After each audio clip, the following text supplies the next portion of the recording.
Bismillahirrahmanirrahim. Saya ingin mengulas sedikitlah tentang isu hadis 40 yang cuba diperkenalkan atau hendak diperkenalkan oleh pihak kerajaan hari ini melalui cadangan yang barangkali disebut oleh Yang Amat Berhormat Perdana Menteri dan kemudian melalui Kementerian Pendidikan untuk dijadikan sebagai satu sukatan dan reaksi yang telah ditunjukkan oleh non-Muslim yang tidak bersetuju. Untuk adil, saya tidak menyebut semua non-Muslim, tapi non-Muslim yang tidak bersetuju yang telah melahirkan ataupun meluahkan pandangan mereka. Saya ingin nyatakan beberapa perkara yang untuk kita renung bersama. Iaitu, kita tahu kerajaan yang ada pada hari ini adalah kerajaan yang mendapat blessing daripada kumpulan politik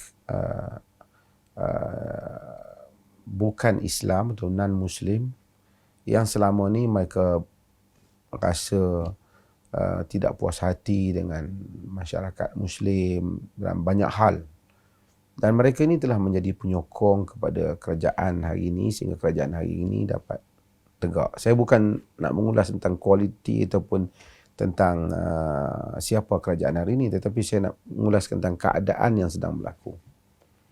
Mereka ni menyokong dan mereka menganggap kerajaan hari ini dengan gabungan pemimpin-pemimpin politik yang ada dalam kerajaan hari ini yang terdiri daripada tokoh-tokoh dalam orang Islam yang ada dalam kerajaan hari ini, pada mereka mesra Islam ataupun versi Islam yang mereka ni amalkan cocok ataupun sesuai dengan kehendak golongan yang merasakan Islam adalah suatu ancaman kepada mereka. Ini realiti yang ada. Pun begitu, apabila kerajaan hari ini yang selama ni mereka kata mereka setuju, mereka kata inilah versi Islam yang mereka mahu untuk Malaysia, mencadangkan untuk dibawa hadis 40, hadis Nabi Muhammad sallallahu alaihi wasallam, our beloved Prophet sallallahu alaihi wasallam, supaya dibaca oleh anak-anak di sekolah dengan tafsiran dan huraian yang akan dibuat oleh kementerian yang kerajaan mereka pilih, yang mereka anggap cocok dengan mereka. Pun begitu, mereka tidak setuju apabila menyebut yang nak dibaca tu hadis Nabi. Mereka bantah. Sehinggalah terpaksa kerajaan menjelaskan, sebenarnya tak. Menteri Pendidikan pun bagi tahulah sebenarnya tak, hanya nak dibaca kepada orang-orang Islam sahaja. Hadis ni hanya orang Islam saja. Patutnya dah lega dah. Orang Islam saja nak baca hadis. Ini buat pula bantahan. Hatta orang Islam pun mereka bantah beberapa hadis itu daripada dibaca oleh orang Islam. Padahal itu agama orang Islam. Artinya mereka sentiasa tidak akan puas hati walau sebaik mana awak telah layan mereka, begitulah mereka. Qad badatil baghdha'u min afwahihim wa ma tukhfi suduruhum akbar. Kata Allah dalam surah Ali Imran. Telah zahirlah permusuhan daripada mulut-mulut mereka. Apa yang tersimpan dalam dada mereka lebih besar.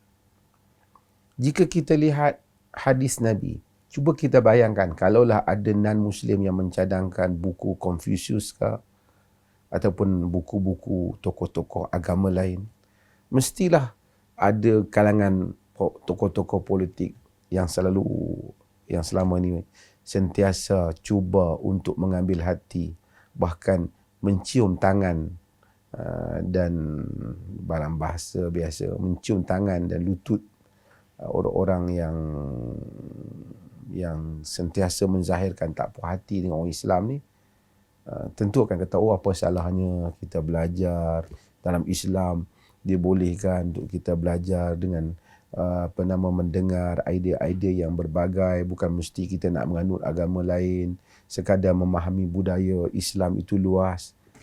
Tapi apabila non-Muslim yang keras ini, saya tak kata semua non-Muslim, saya kata puak ekstremis ni, tak setuju dengan hadis ni, golongan ini senyap. Mereka tak timbullah rahmatan lil alamin ke apa, mereka tak timbullah. Demikian selama ni mereka cuba untuk mengambil hati sedaya mungkin. Sehingga pada saya kadang-kadang mereka terbabas daripada apa yang Allah sebut.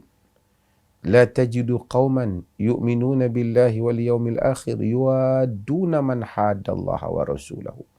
Kamu tak akan dapati orang-orang yang beriman dengan Allah dan Rasul itu mencintai mereka yang menentang Allah dan Rasul. Mereka kadang-kadang dah terbabas di dalam politik mereka ke, di dalam bahasa mereka, kerana cuba nak please golongan yang menzahirkan sikap tak puas hati dengan masyarakat Islam ini. Pun begitu, mereka tak dapat memuaskan hati mereka. Sekadar nak baca hadis Nabi pun tak puas hati. Ini bukan silibus yang dibuat oleh grup yang mereka tak setuju. Grup mereka sendiri yang selama ni telah apa saja mereka nak kata kepada orang Islam, akan bela mereka ni. Akan benarkan mereka ni. Akan pertahankan mereka. Sanggup bergaduh dengan teman-teman orang Islam. Saya pun ada baik dengan mereka juga kadang-kadang. Bergaduh kerana saya bagi pandangan, oh ini pandangan tak boleh, kita rahmatan lil alamin dan seumpamanya. Hari ni dah tak dengar, dah tak kata dah. Bayangkan, saya ingin memberikan kesedaran bagi non-Muslim yang sederhana, yang tidak ekstrim. Saya baik dengan mereka, saya tak ada masalah. Tapi golongan ekstremis ini tak guna untuk kita cuba pleasekan mereka. Tidak akan ada pun satu hari yang mereka akan berpuas hati dengan kita. Ini ambillah pengajaran. Nak baca hadis di dalam negara kita sendiri. Hadis Nabi dan kita sendiri.